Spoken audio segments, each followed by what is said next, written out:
Welcome to another exciting episode of the Million Dollar Peddlers. I'm Paper Guy. And I'm Mr. Magazine. And it is BOLO Saturday, and we have a lot of stuff to get to, so get to it, Mr. Magazine. All right. I'm a Yankees fan, but from what I hear, the Mets are getting hot now. Does that sound right? About right. Anyways, Pete Alonso's on the Mets. He's one of their sluggers.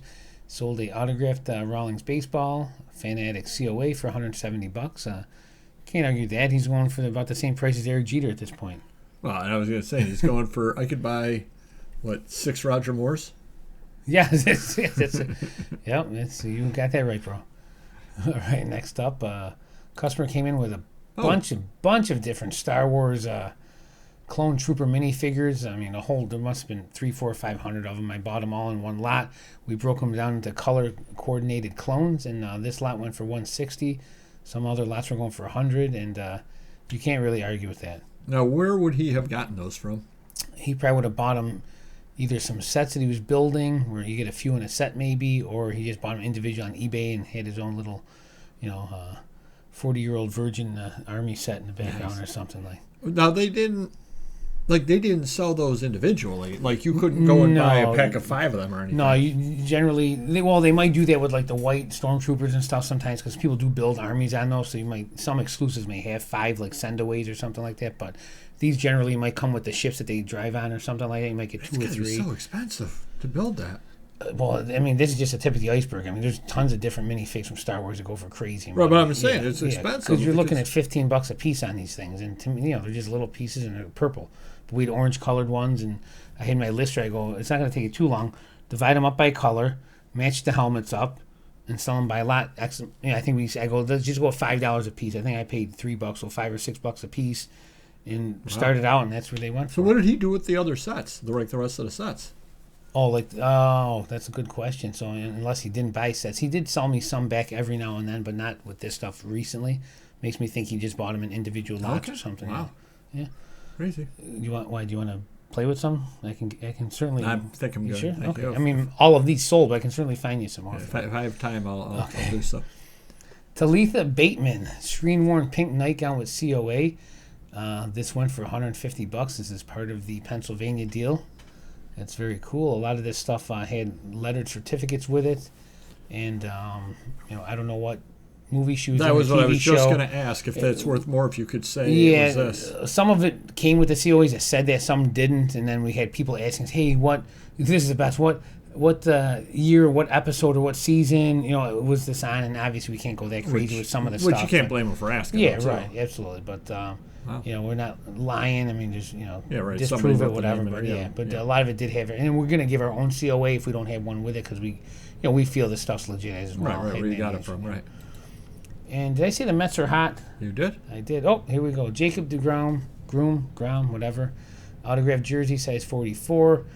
Is he even playing baseball anymore? I don't even think he's ever heard his name, but he was a stud for a while. Anyways, $200 for this jersey. Can't argue with that. You don't have to be playing baseball to get paid by the Mets. Ask Bobby Bonilla. That's true. Yeah, I wonder what happens when he passes away. They're going to mail his estate. Just random $1 million checks, random people. Yeah, good random for people with the last name Bonilla. Good for him. All right, this is from the Pennsylvania deal as well, and I was holding these back because I was keeping one of each, and this was a duplicate. Carrie Fisher, Princess Leia Star Wars autographed 8x10 photo. It's funny because this went for $150, and if you got just a candid Carrie Fisher and some other T-shirt or anything else, it's about half the price. Yeah, so the slave Leia is a cream of the crop for her pictures. Right. Yep. I think you showed one that was like $50 a couple of weeks ago. Yep. Yeah, exactly. Next up, I hate dealing in breakables, but here we go. Disney and Mickey Donald, Anchor, Fire King, Milk Glass, Pepsi Cups, lot of 4.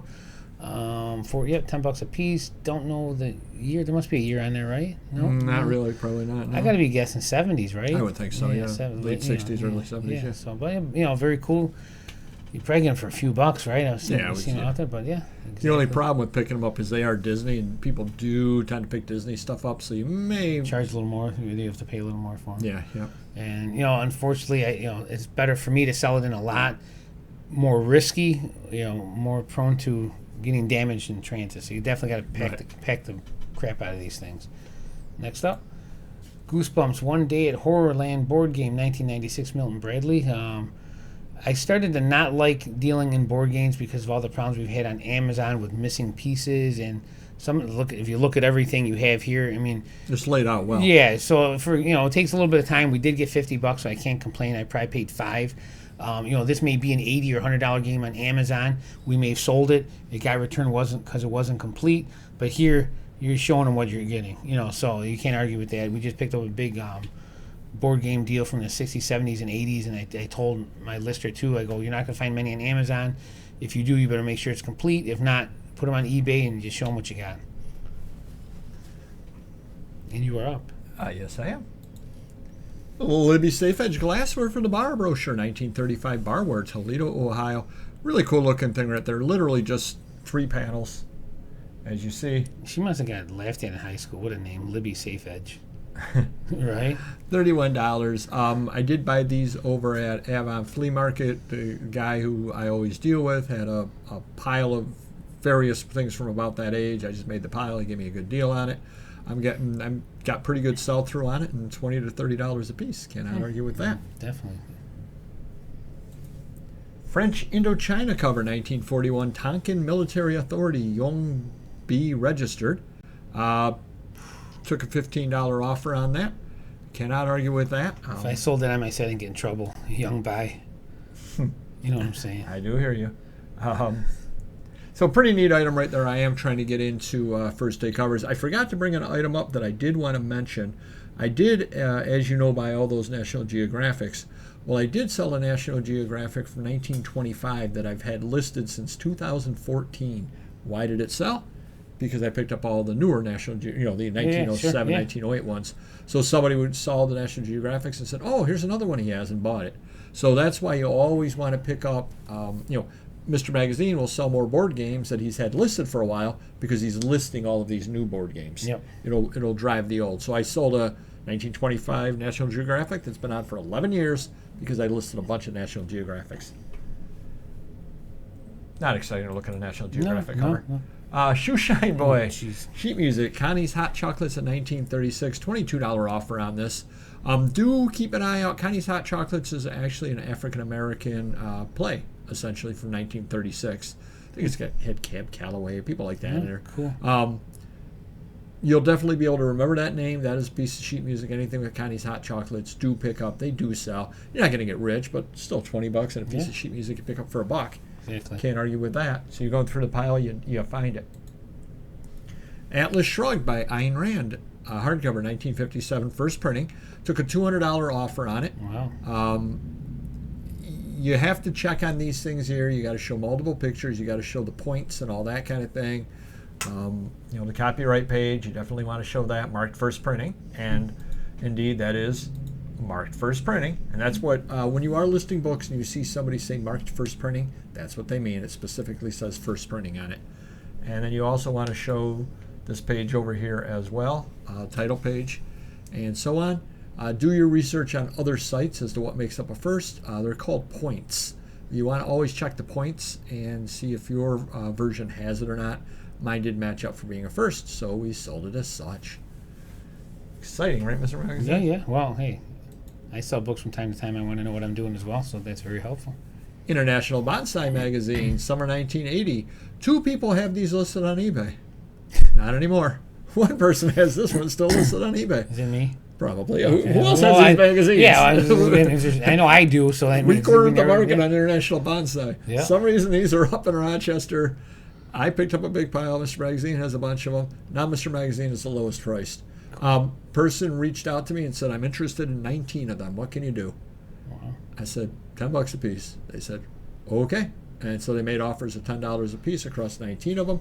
I was happy to have them go. They're going to, obviously, a collector that needs those. Can't argue with that at all. Yeah. You should have taken the $190 and bought a bonsai tree. I should have. I don't know what I'm thinking. Yeah. I could have been Higgins from Magnum PI. There you go. Yeah. Brunswick Bowling Lane installation plans. Sure goes off the rails. Different times every episode. It makes it so interesting.